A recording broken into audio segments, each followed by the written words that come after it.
আল্লাহ তাআলা সেই জন্য বুজুর্গানে দিন বলেন, আমি আপনি আমার আপনার কত কাছে, বলে আল্লাহ তাআলা তার চাইতেও বেশি কাছে। সুবহানাল্লাহ। এর দ্বারা আল্লাহ বোঝাতে চায়, বান্দা আমি তোমার রব, তোমার অন্তরের গহীন কোণে কি কথা আছে সেটাও আমি জানি। তাহলে তুমি কোথায় কি করো কি বলো সেটা আমি আল্লাহ দেখবো না, জানবো না? এটা কেমনে হতে পারে?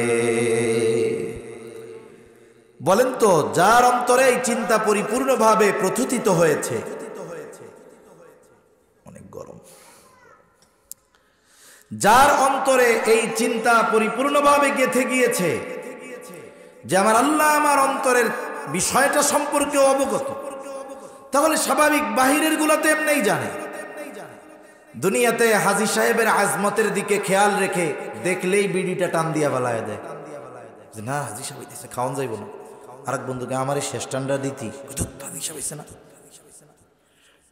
মাদ্রাসার ইমাম সাহেব বা মুহাদ্দিস সাহেব আসতেছে, তাকে দেখা সুন্দর মতো চিন্তা করতেছে, না ওইদিক যাওয়া যাইব না, এদিক দিয়া যাই।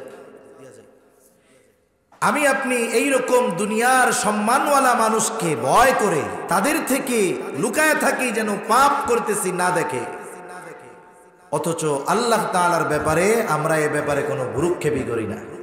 আল্লাহ দেখতেছে, বিশ্বাস সবাই করি, কিন্তু বিশ্বাসটা সর্বদা সামনে রাখতে পারি না।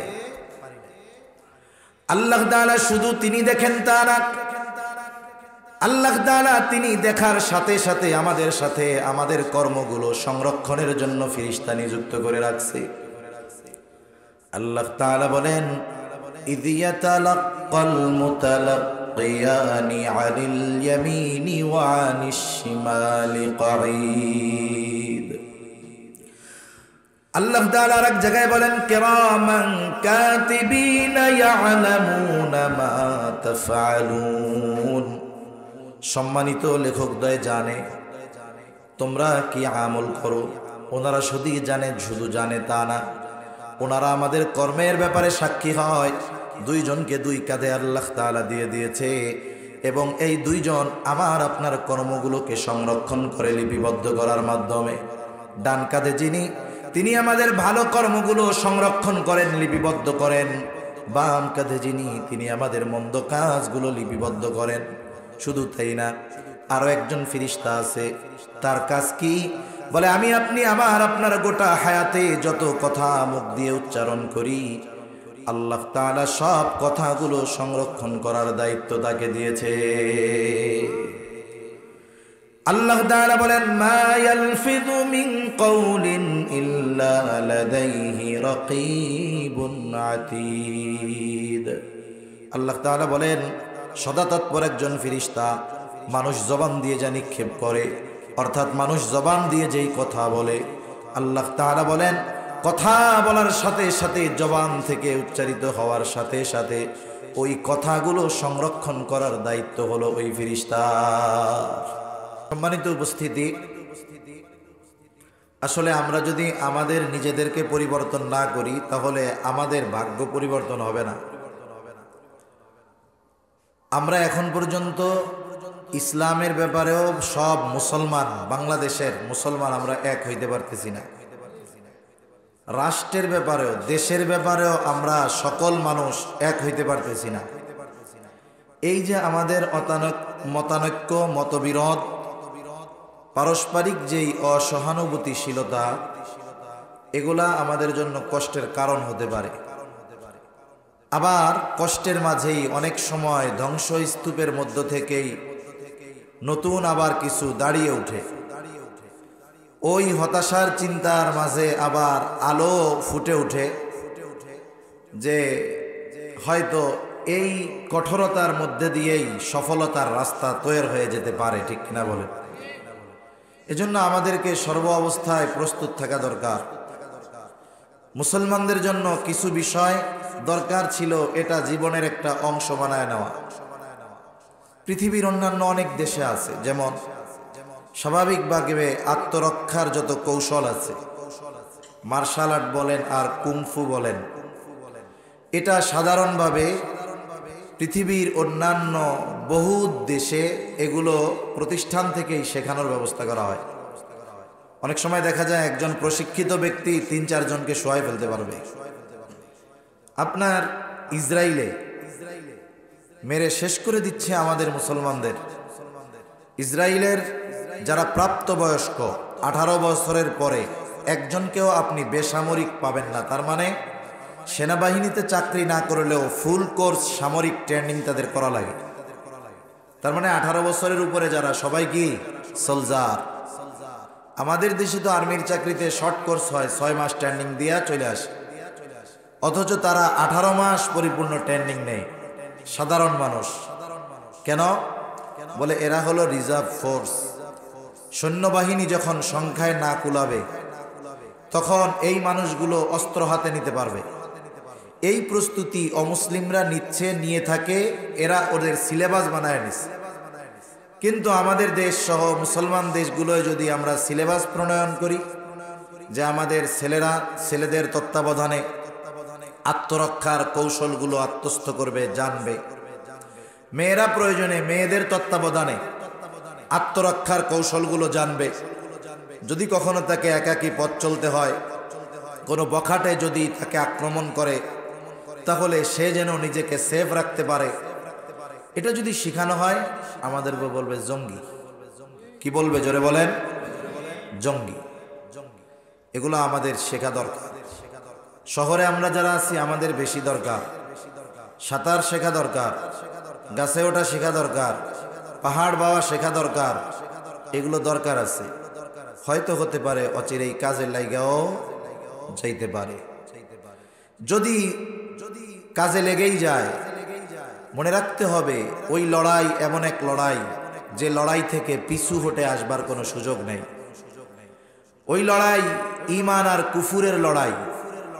ওই লড়াইয়ে যারা সামনে যাবে মরলে শহীদ, বাঁচলে গাজী। আর ওই লড়াইয়ে যারা পেছনে সরে চলে আসবে, যতই আল্লাহর প্রতি বিশ্বাস রাখুক আর তাহাজ্জুদ পড়ুক, লড়াইয়ের ময়দান থেকে পেছনে চলে আসার কারণে ওরা কাফের, কোনো সন্দেহ নেই।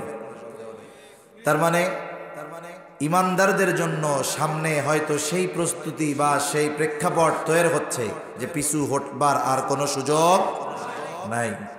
এই জন্য প্রস্তুতি নেওয়া। জালেম শত্রু আমাকে মারবে, ইমানদার মরলে ব্যর্থ হয়ে যায় না। আমি তো মরবই, কিন্তু আমার যদি এই কৌশল জানা থাকে, যারা আমার ইসলামের উপরে আঘাত করবে, যারা আমার দেশের উপরে আঘাত করবে, যারা আমার আত্মীয় স্বজন মা বোনদের দিকে চোখ তুলে তাকাবে, যারা আমাকে হত্যা করতে চাইবে, ইসলামকে নিঃশেষ করার জন্য অগ্রসর হবে, অবশ্যই ঈমানের দাবি আমরা তাদের বিরুদ্ধে দাঁড়াবো। কিন্তু আমার যদি ওই প্রস্তুতি থাকে, আমি মরব কিন্তু 10 জনকে মাইরা মরব। ঠিক কিনা বলে? এই প্রস্তুতি এমনিতেই সবার সব সময় থাকা দরকার। আপনার বাড়িতে ডাকাত আসছে, ডাকাত কি একা আসে নাকি? একা আসে না। আপনার যদি এই কলা কৌশলগুলো জানা থাকে, একটা রান্দাও নিয়ে আপনি 10টা ডাকাতের সাইজ করে দিতে পারবেন। 2 বছর আগে আরো উত্তরের এক জেলায় এক মহিলা একাই 6 ডাকাতের সাইজ করে ফেলছে। তাহলে চিন্তা করেন, সাহসের সাথে সাথে প্রশিক্ষণও দরকার আছে। আল্লাহ তাআলা আমাদের বুঝবার তৌফিক দান করেন, সকলে বলি আমিন। আমি যে আয়াতের অংশ তিলাওয়াত করেছি, আল্লাহ সুবহানাহু ওয়া তাআলা এই আয়াতের মধ্যে মূলত নসিহতের কথা বলছেন, উপদেশের কথা বলেছেন। কোরআনুল কারীমে যত আয়াত আছে, মুফতিয়ানে কেরাম বলেন, মুফাসসিরিনে কেরাম বলেন যে বিধানাবলী সংক্রান্ত আয়াতের সংখ্যা 500, বাকি সব আয়াত ওয়াজ, ঘটনা, উপমা, বিভিন্ন নবীদের ঘটনা, অতীতের অনেক সম্প্রদায়ের ঘটনা, বাদ্য সম্প্রদায়ের, অবাদ্য সম্প্রদায়ের, কিছু নবীদের ঘটনা, সাথে সাথে অতীতের কিছু বুজুর্গদের ঘটনা, জান্নাত জাহান্নামের নাজ নেয়ামতের বর্ণনা। এইভাবে আল্লাহ তাআলা বাকি আয়াতগুলোর মধ্যে মূলত ওয়াজ করেছেন, নসিহত করেছেন, উপদেশ দিয়েছেন। যত বিধানাবলী আছে সবগুলো হয়তো আমাদের পক্ষে মান্য করা, আমল করা সম্ভব নয়। কিন্তু বলেন তো, সব বিধানগুলো কি অবিশ্বাস করলে? বিধানগুলো বিশ্বাস সর্বোচ্চভাবে করতে হবে। যেইটা আমল করার জন্য সামনে আসবে, নির্দ্বিধায় বিশ্বাসের সাথে সেটাকে আমলে পরিণত করতে হবে। সেজন্য আল্লাহ তাআলা কোরআনুল কারীমের মধ্যে ওয়াজ করেছেন, নিজে ওয়াজ করার সাথে সাথে নবীজি সাল্লাল্লাহু আলাইহি ওয়াসাল্লামকেও ওয়াজ করার নির্দেশ দিয়েছেন। আল্লাহ তাআলা বলেন, ওয়াযাক্কির ফাইন্নায যিকরা তানফাউল মুমিনিন। আল্লাহ রাব্বুল আলামিন বলেন, আপনি বারবার উপদেশ দেন। কেন আপনি বারবার উপদেশ দিবেন, ওয়াজ করবেন, নসিহত করবেন? আল্লাহ তাআলা বলেন, ফাইন্নায যিকরা তানফাউল মুমিনিন। কারণ ওয়াজ, নসিহত, উপদেশ এটা হলো মুমিনের জন্য উপকারী। ওয়াজ নসিহতের মাধ্যমেই মানুষের দিল তৈরি হয়ে যায়। যদি আয়োজক, বক্তা, শ্রোতা উভয়ের কম্বিনেশন থাকে, তার মানে ইখলাসের সংযুক্তি থাকে, তাহলে দেখা যায় ওয়াজের দ্বারা ফায়দা হয়। নবীজি সাল্লাল্লাহু আলাইহি ওয়াসাল্লাম আর আল্লাহ তাআলা কোরআনুল কারীমে এই সুন্দর উপমাবলী দেওয়ার মাধ্যমে, সাহাবায়ে কেরাম নবীর মুখ থেকে সেগুলো শোনার মাধ্যমে, যখন মক্কায় কাফেরদের মাধ্যমে অত্যাচারিত হতেন, বলতেন, মাতা নাসরুল্লাহ, কখন আল্লাহ তাআলার সাহায্য আসবে। এমন একটা অবস্থা হয়ে যেত, তাদের জন্য অসহনীয় হয়ে যেত। তারা বলতো, মাতা নাসরুল্লাহ। আর আল্লাহ তাআলা তখন জবাব পাঠিয়ে দিয়ে বলতেন, আলা ইন্না নাসরুল্লাহি করিব। জেনে রাখো, আল্লাহ তাআলার সাহায্য অতি নিকটবর্তী। এই যে নসিহতের মাধ্যমে তাদের দিল আল্লাহ তাআলা তৈরি করছে, নবীর কথার মাধ্যমে, কোরআনের কথার মাধ্যমে, যার কারণে কি হয়েছে, এতটা অত্যাচারের শিকার হয়েছে তারা, ঈমান গোপন করার সুযোগ ছিল, জান চলে যাচ্ছে, মৌখিকভাবে ঈমানকে গোপন করতেছে, কিন্তু দিলে কোনো কমতি নাই। মৌখিকভাবে ঈমান গোপন করার সুযোগ থাকার পরেও এই মানুষগুলো মৃত্যুকে বেছে নিয়েছে, তবুও মৌখিকভাবে ঈমানকে গোপন করে নাই। এটা নবীজির কথা, কোরআনের কথার প্রভাবের মাধ্যমে। রাসূল আকরাম সাল্লাল্লাহু আলাইহি ওয়াসাল্লাম ও সাহাবায়ে কেরামকে ওয়াজ করতেন। যখনই সুযোগ পাইতেন ওয়াজ করতেন। মসজিদে প্রত্যেক নামাজের পরে নবীজি ওয়াজ করতেন। সাহাবায়ে কেরাম সাথে, নবীর সাথে পথ চলতেছে, নবীজি তখনও ওয়াজ করতেন। শুধু তাই না, কোন সফরে নবীজির সাথে মাত্র একজন, কয়জন? এই একজনকেও নবীজি সমগুরুত্ব সহকারে ওয়াজ করতেন। অনেক সময় আমরা এই ব্যাপারে বলি আর কি, যে মাহফিলে আইছি, লোকজন নাই। লোকজন না থাকলে ওয়াজ উঠে, লোকজন না থাকলে ওয়াজ জুইতে হয় না। কিন্তু আমার থিওরি হইল, অধিক শ্রোতার চাইতে মনোযোগী শ্রোতা অনেক ভালো। অধিক শ্রোতার চাইতে অল্প মনোযোগী শ্রোতা অনেক ভালো। এজন্য ক্লাসের মধ্যে যখন কোনো টিচার ক্লাসে ঢুকে, দেখা যায় ওই ক্লাসের মধ্যে বা ওই শ্রেণীতে মনোযোগী 2-3 জন আছে। আইসা নজর দিয়া দেখে ওই 3টার একটাও নাই।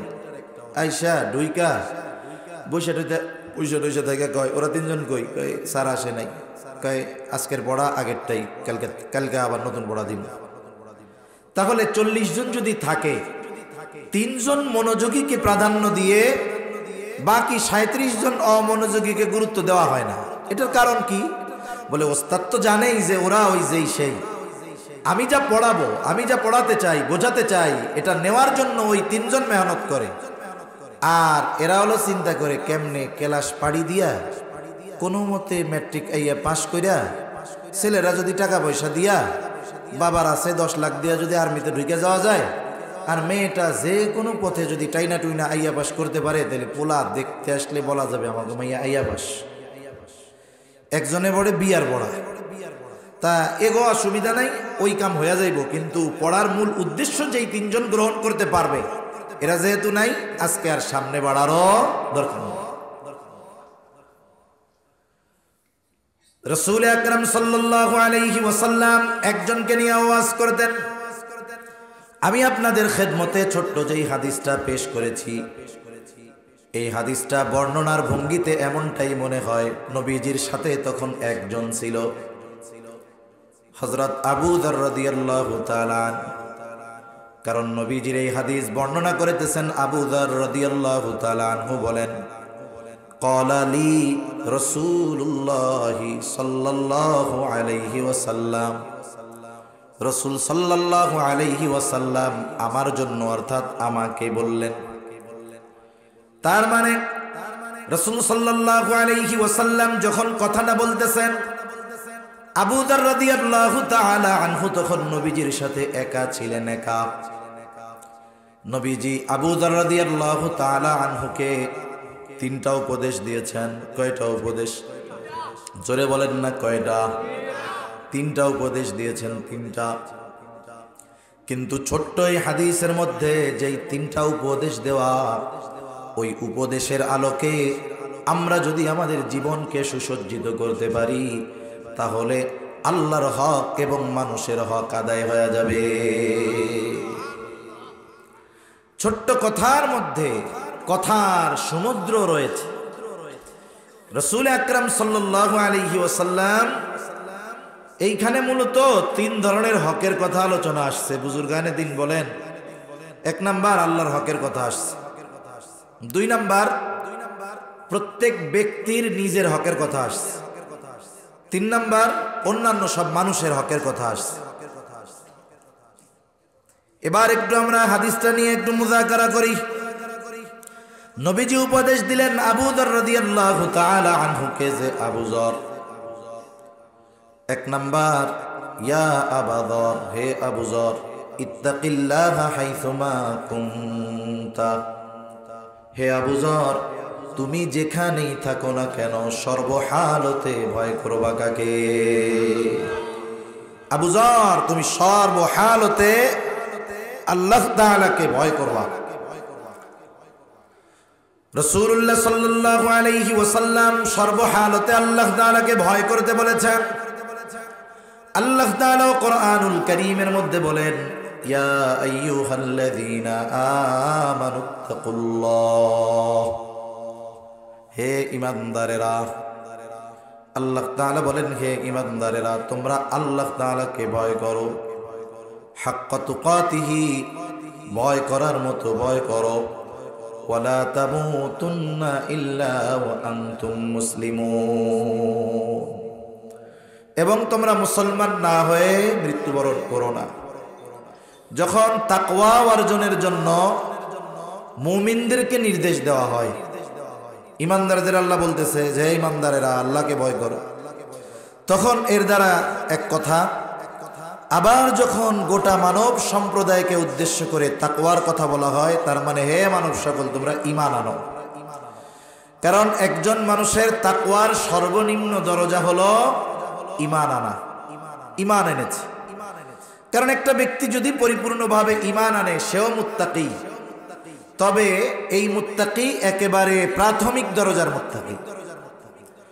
মনে করেন আমাদের দেশে একটা প্রশাসনিক ফোর্স আছে, এই ফোর্স বা বাহিনীর নাম হলো পুলিশ বাহিনী। পুলিশ বাহিনী আছে না? বলেন তো পুলিশ বাহিনীর মধ্যে সবার অবস্থান কি সমান নাকি? পুলিশের মধ্যে একজন ব্যক্তি তো আছে, সে গোটা বাংলাদেশের সব পুলিশের প্রধান। আবার পুলিশের মধ্যে এমনও আছে যে আল্লাহর বান্দা সারা জীবন থানার গেটে দাঁড়াইয়া লাঠি একটা নিয়ে পাহারা দেয়, জীবনে থানার মধ্যে ঢুকে চেয়ারেও বসতে পারে না, এতেও পুলিশ।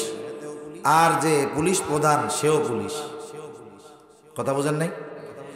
যখনই কেউ পরিচয় জিজ্ঞাসা করে দুইজনেই পরিচয় দেয়, আমি পুলিশে জব করি। বলেন তো জব দুইজনই পুলিশে করে, চাকরি দুইজনই পুলিশে করে, কিন্তু দুই পুলিশ কি সেম? আমাদের ভাষায় বলতে গেলে আকাশ আর মাটি পার্থক্য। এজন্য নিম্ন স্তরের তাকওয়া মুত্তাকি আর ঈমানদারকে আল্লাহ তাআলা যেই তাকওয়া অর্জনের নির্দেশ দিয়েছেন, এটার মধ্যে তফাৎ আছে। আল্লাহ রাব্বুল আলামিন বলেন, হে ঈমানদারেরা তোমরা আল্লাহ তাআলাকে ভয় করো, ভয় করার মতো ভয়, আর ওয়ালা তামুতুন্না ইল্লা ওয়া আনতুম মুসলিমুন, আর পরিপূর্ণ আত্মসমর্পণকারী না হয়ে মৃত্যুবরণ করো না। মুসলিমকে বলে নিজের সব কিছু আল্লাহ তাআলার নির্দেশের সামনে মিটিয়ে দেয় যে সে হলো মুসলিম। এখন এই তাকওয়া, তাকওয়ার এক অর্থ হলো ভয় করা, আর এক অর্থ হলো বিরত থাকা। প্রসিদ্ধ দুটি অর্থ। কথা কি বুঝতেছেন তো? ঘুম আসে না তো আপনাদের? নাকি চিন্তা করতেছেন এক কাম করি, ওই পাশে দিয়ে আর এক মাইকের আওয়াজ আসে, ওইটাও মাঝে মধ্যে একটু শুনি, আমাকেটাও শুনি। তাকওয়ার প্রসিদ্ধ দুইটা অর্থ, একটা হলো ভয় করা, আর একটা হলো বিরত থাকা। মানে আমি আমার কথাগুলো বোঝানোর জন্য যতটুকু দরকার অতটুকুই বলবো আর কি। এখন মানুষ মানুষকে ভয় করে দুইটা কারণে। কয়টা কারণে? জোরে বলেন, কয় কারণ? দুই কারণ। একটা হলো মানুষ ওই মানুষকে ভয় করে যে সমাজের সবচাইতে বেশি খারাপ, সবচাইতে সমাজের সবচাইতে খারাপ মানুষটাকে কিন্তু মানুষ ভয় করে। বলেন তো তাকে ভয় করে কেন? বলে তার খারাপি থেকে বাঁচার জন্য। আপনার এলাকায় যদি কোনো সন্ত্রাসী থাকে, প্রভাবশালী যদি কোনো খারাপ মানুষ থাকে, তাকে আপনিও ভয় পান, আমরাও ভয় পাই। কি জন্য ভয় পাই? কারণ খারাপ মানুষগুলো কয়েকভাবে মানুষকে কষ্ট দেয়। অনেক সময় ভালো মানুষকে কথার মাধ্যমে কষ্ট দেয়, অস্ত্রের মাধ্যমে কষ্ট দেয়। তাহলে মানুষ মানুষকে সাধারণত দুইটা কারণে ভয় করে। এক নাম্বার কারণ বলে সবচাইতে খারাপ যে, তাকে তার খারাপির কারণে ভয় করে। আবার আরেক ধরনের মানুষকে ভয় করে, বলে তাদের খারাপির জন্য নয়, বরং তাদের সম্মানের জন্য তাদের ভয় করে। মনে করেন কথার কথা, আপনাদের অত্র এলাকার একজন মুরব্বী হাজী সাহেব অসুস্থ আছেন ঘরে। আল্লাহর বান্দা, আল্লাহ তাআলা সুস্থতা দান করুক সকলে বলি। এখন দেখেন ওনার কাছে অস্ত্র টস্ত্রও নাই। কথার কথা, উনি কাউরে ক্ষমতার প্রভাবও দেখায় না, কিন্তু উনি যেই রাস্তা দিয়ে চলতেছেন, মনে করেন এই এলাকার যদি কোনো ছেলে সে যদি বিড়ি সিগারেট খায় আর যদি দেখে হাজী সাহেব আসতেছে, কি করবে? সাথে সাথে ফালায়। দেখতেছে যে মুসল্লি দেখতেছে, আমার ইমাম আসতেছে, আস্তে করে ফালায়া দিবে। এই যে ভয় পাইছে, বলেন তো এটা কি খারাপির কারণে ভয় নাকি? এটা হলো তার সম্মানের কারণে, আজমতের কারণে ভয়। বান্দা আল্লাহ তাআলাকে ভয় করবে তার আজমতের কারণে ভয় করবে। আর মানুষ মানুষকে তার সম্মান আজমতের কারণে যখন ভয় করে, ওই ভয়ের মধ্যে সম্মান থাকে, মোহাব্বত থাকে, ভালোবাসা থাকে। তাহলে মানুষ আল্লাহ তাআলাকে তার আজমত, তার ক্ষমতা, তার প্রভাব প্রতিপত্তির জন্য ভয় করবে মোহাব্বতের সাথে। এই ভয় করে কি করবে? বলে তিনি যা নিষেধ করছে তা থেকে বাইচা থাকবে। তাহলে কি হলো? মুত্তাকিকে বলে যে আল্লাহর আজমতের দিকে খেয়াল করে, আল্লাহ তাআলাকে মোহাব্বত ভালোবাসা সহকারে ভয় করে এবং তার নিষেধ থেকে বেঁচে থাকে, বলে এটাই হলো প্রকৃত মুত্তাকি। সুবহানাল্লাহ। আল্লাহ সুবহানাহু ওয়া তাআলাকে বান্দা এইভাবে ভয় করবে। প্রথম বিষয় হলো এই ধরনের ভয় আমরা আমাদের অন্তরের মধ্যে কেমনে আনতে পারি। আল্লাহ সুবহানাহু ওয়া তাআলার ব্যাপারে কিছু বিষয়ের বিশ্বাস যদি আমরা সব সময় সামনে রাখি, যদিও ওই বিষয়গুলোর উপরে আমাদের সকলের বিশ্বাস আছে, কিন্তু সব সময় সামনে থাকে না। ওইগুলা স্মৃতিতে সংরক্ষিত থাকে, কিন্তু সামনে রাখি না। প্রত্যেক অবস্থায় যদি ওই বিষয়গুলো সামনে রাখতে পারি, ওই চিন্তা যদি আমাদের অন্তরে আনতে পারি, তাহলে আশা করা যায় আল্লাহর আজমতে তাকে ভয় করে তার নিষেধ থেকে বেঁচে থাকা যাবে। যদি পারি তাহলে হব মুত্তাকি। এক নাম্বার বিষয়ে চিন্তা করি, বলেন তো পৃথিবীতে এমন 2-1 ইঞ্চি জায়গা আছে নাকি যেই জায়গায় গিয়া আমি আপনি যদি পাপ করি, গুনাহ করি, অন্যায় করি, আল্লাহ যা মানা করছে সেগুলো করি, ওই জায়গায় গিয়া করলে আল্লাহ দেখবে না? এইরকম জায়গা সিরাজগঞ্জ নয়, গোটা সৃষ্টিকুলের কোথাও নাই। শুধু তাই না, আল্লাহ সুবহানাহু ওয়া তাআলা আমি আপনি যেখানেই যাই যেখানেই থাকি, রাত হোক আর দিন হোক, সব সময় আমাকে আপনাকে দেখে। আল্লাহ তাআলা কেমন দেখা দেখে? বলে সমুদ্রের অতল গহীনে কয়েকশো মিটার পর্যন্ত সূর্যের আলো পৌঁছায়। এরপরে আমাবস্যার চাইতেও বেশি অন্ধকার পানির তলে। ভূপৃষ্ঠের এই পৃথিবীতে যত সমুদ্র আছে, ওই সমুদ্রের সর্বোচ্চ গভীরতা যেই জায়গায়, বলে সেটা 13 কিলোমিটারের বেশি। গভীরতা কত? 13 কিলোমিটারের বেশি। হাফ কিলোমিটারের আশেপাশে গেলেই সূর্যের আলো আর পানির নিচে যায় না। এরপর থেকে অন্ধকার, একেবারে অমানিসার অন্ধকার, কিছুই দেখা যায় না।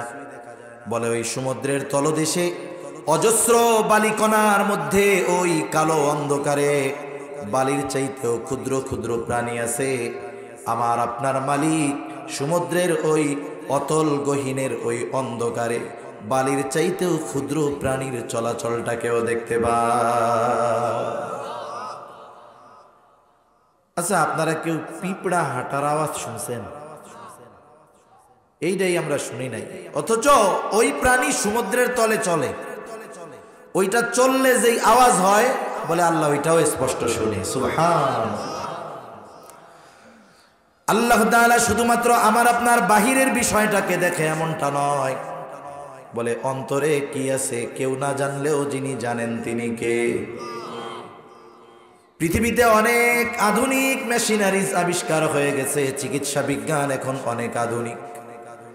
মানুষ যদি অর্থ ব্যয় করে আগের থেকেই ট্রিটমেন্ট নেওয়া শুরু করে, পরীক্ষা নিরীক্ষা করে, অসুস্থ হওয়ার আগে আশা করা যায় সে বুঝতে পারবে সে অসুস্থ হতে যাচ্ছে। মনে করেন আপনি আপনার ব্যাটারি মোবাইলের 100% চার্জ দিয়েছেন, কিছু সময় পর একটা টিপ দিয়ে দেখলেন আছে 80%। এখনো আপনি কোনো প্রস্তুতি নেন না। যখন দেখেন 30% আছে, 25% আছে, লাল সিগন্যাল দেওয়া শুরু হয়ে গেছে, এবার আপনি চার্জে লাগায়া দেন। বলে কেন দিছেন? বলে ব্যাটারি পার্সেন্ট কমে গেছে। আপনি যেমন পার্সেন্ট দেখে ব্যাটারিকে চার্জে লাগান, মোবাইলে চার্জে লাগান, অনুরূপভাবে আধুনিক চিকিৎসা বিজ্ঞান এতটা উন্নত, আপনাকে আমাকে মেশিনের মধ্যে বইরা দিবে, আর মেশিন রিপোর্ট বের করে দিবে যে এই লোকটার কিডনি ভালো আছে 55%, হার্ট ভালো আছে 60%, ব্লকেজ এই কয়টা আছে, তবে এত পার্সেন্ট হয়েছে, তার চোখের দৃষ্টি এত পার্সেন্ট ভালো আছে, ব্রেন এত পার্সেন্ট ড্যামেজ হয়েছে। তার মানে একটা মানুষ পরিপূর্ণ অসুস্থ হওয়ার আগে আধুনিক চিকিৎসা বিজ্ঞানের মাধ্যমে তার কিডনি, হার্ট সহ অন্যান্য অর্গানের তথ্য জানার পর সে ওই অর্গানের সুস্থতার জন্য চিকিৎসা গ্রহণ করতে পারে। মানে অসুস্থ হওয়ার আগে সে বুঝতে পারে যে আমার কিডনি অসুস্থ হতে যাচ্ছে। বলেন তো পৃথিবীতে কোন মেশিন আছে যেটার মধ্যে আমাকে আপনাকে যদি ঢুকাইয়া দেওয়া হয় তাহলে রিপোর্ট হিসাবে বাইর হবে যে তুমি মুখে না কইলে কি হয়েছে, তোমার অন্তরের মধ্যে এই এই এই এই কথাগুলো আছে? এরকম কোন মেশিন এই দুনিয়ায় আছে? অথচ আল্লাহ তাআলা বলেন, বান্দা তোমার অন্তরে কি আছে, কি ওয়াসওয়াসা দেয় সেটার খবরও আমার কাছে আছে। আল্লাহ তাআলা বলেন, ওয়ালাকাদ খালাকনাল ইনসানা ওয়া না'লামু মা তুওয়াসওয়িসু বিহি নাফসুহু ওয়া নাহনু আকরাবু ইলাইহি মিন হাবলিল ওয়ারিদ। আল্লাহ রাব্বুল আলামিন বলেন, ওয়ালাকাদ খালাকনাল ইনসান, আমি মানুষ সৃষ্টি করেছি, শুধু তাই না, ওয়া না'লামু মা তুওয়াসওয়িসু বিহি নাফসুহু, আমি জানি কোন জিনিস তার অন্তরের মধ্যে ওয়াসওয়াসা দেয়। আল্লাহ তাআলাকে যদি জিজ্ঞাসা করি, আল্লাহ অন্তরের কথা মুখে এখনো আনি নাই, আপনি কেমনে জানলেন? আল্লাহ তাআলা বলেন, ওয়া নাহনু আকরাবু ইলাইহি মিন হাবলিল ওয়ারিদ। বান্দা তোমার অন্তরের কথা আমি কেন জানি, শুনে নাও, কারণ তোমার শাহরত তোমার যত কাছে তার চাইতে আমি তোমার আরো বেশি কাছে। স্বাভাবিক দৃষ্টিকোণ থেকেই তো এটা বোঝা যায় যে আমি আমার থেকে বহু দূর, আমি আমার থেকে। আমরা দেখি কি দিয়া, কি দিয়ে দেখেন? গরম পানি দিয়ে না, থাকলে কি দিয়ে দেখি? চোখ দিয়া। আয়না ছাড়া, ছবি ছাড়া কোন আল্লাহর বান্দা আছেন আপনার চোখ আপনি দেখছেন? দেখছেন নি? আরে যা দিয়া দেখি তারাই কোনোদিন ছবি আর আয়না ছাড়া দেখলাম না, বাস্তবে তারাই দেখতে পারলাম না। আরো শরীরের কত অঙ্গ প্রত্যঙ্গ আছে, কিছুই দেখলাম না। আল্লাহ তাআলা সেই জন্য বুজুর্গানে দিন বলেন, আমি আপনি আমার আপনার কত কাছে, বলে আল্লাহ তাআলা তার চাইতেও বেশি কাছে। সুবহানাল্লাহ। এর দ্বারা আল্লাহ বোঝাতে চায়, বান্দা আমি তোমার রব, তোমার অন্তরের গহীন কোণে কি কথা আছে সেটাও আমি জানি। তাহলে তুমি কোথায় কি করো, কি বলো, সেটা আমি আল্লাহ দেখবো না, জানবো না? এটা কেমনে হতে পারে? বলেন তো, যার অন্তরে এই চিন্তা পরিপূর্ণভাবে প্রথিত হয়েছে, অনেক গরম, যার অন্তরে এই চিন্তা পরিপূর্ণভাবে গেঁথে গিয়েছে যে আমার আল্লাহ আমার অন্তরের বিষয়টা সম্পর্কে অবগত, তাহলে স্বাভাবিক বাহিরের গুলাতে এমনিই জানে। দুনিয়াতে হাজী সাহেবের আজমতের দিকে খেয়াল রেখে দেখলেই বিড়িটা টান দিয়া বালায় দেয় যে না হাজী সাহেব হইতেছে, খাওয়ান যাইব না। আরেক বন্ধুকে আমার এই শেষ টান্ডা দিতি, হাজী সাহেব হইছে না। মাদ্রাসার ইমাম সাহেব বা মুহাদ্দিস সাহেব আসতেছে, তাকে দেখা সুন্দর মতো চিন্তা করতেছে, না ওইদিক যাওয়া যাইব না, এদিক দিয়া যাই। আমি আপনি এইরকম দুনিয়ার সম্মানওয়ালা মানুষকে ভয় করে তাদের থেকে লুকায় থাকি যেন পাপ করতেছি না দেখে, অথচ আল্লাহ তাআলার ব্যাপারে আমরা এ ব্যাপারে কোনো ভ্রুক্ষেপই করি না। আল্লাহ দেখতেছে, বিশ্বাস সবাই করি, কিন্তু বিশ্বাসটা সর্বদা সামনে রাখতে পারি না। আল্লাহ তাআলা শুধু তিনি দেখেন তা না, আল্লাহ তাআলা তিনি দেখার সাথে সাথে আমাদের সাথে আমাদের কর্মগুলো সংরক্ষণের জন্য ফেরেশতা নিযুক্ত করে রাখছে। আল্লাহ তাআলা বলেন, ইয ইয়াতালাক্কাল মুতালাক্কিয়ানি আনিল ইয়ামিনি ওয়া আনিশ শিমালি কাঈদ।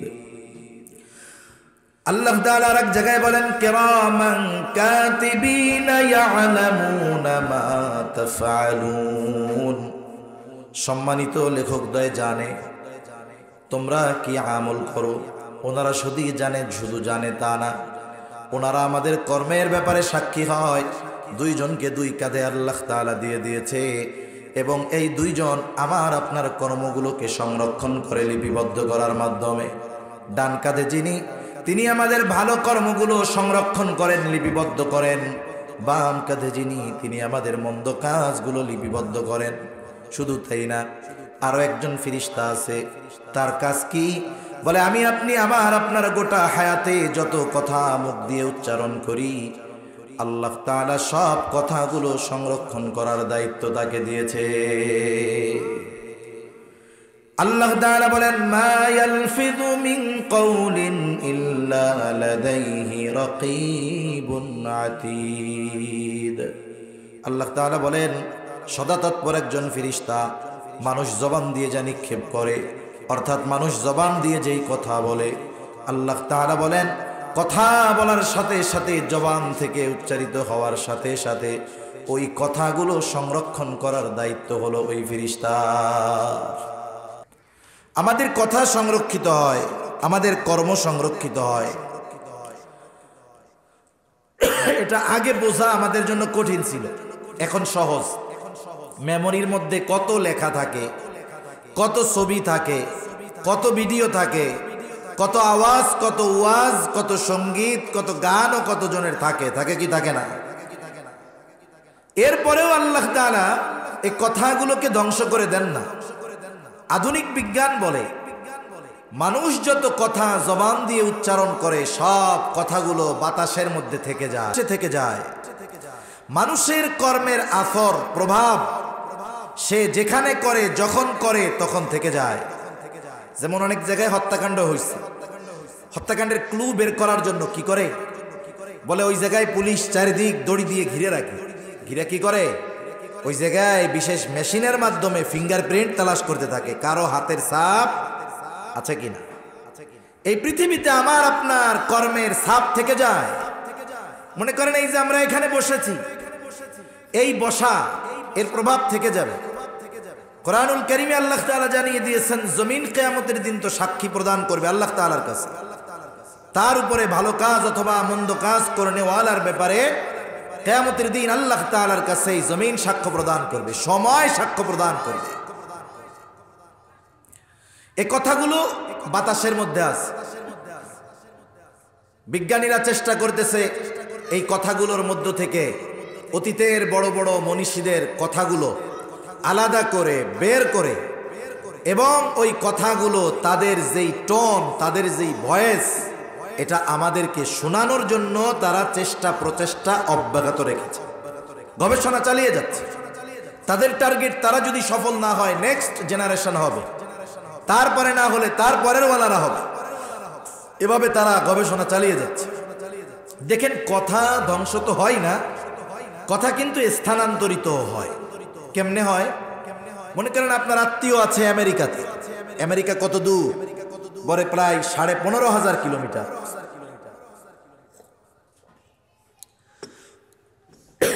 পানিটা বেশি গরম। আবার বানি আনছেন সেই ইসরায়েলের বানি। বিসমিল্লাহ। হ্যাঁ, ঠিক আছে, জাযাকাল্লাহ।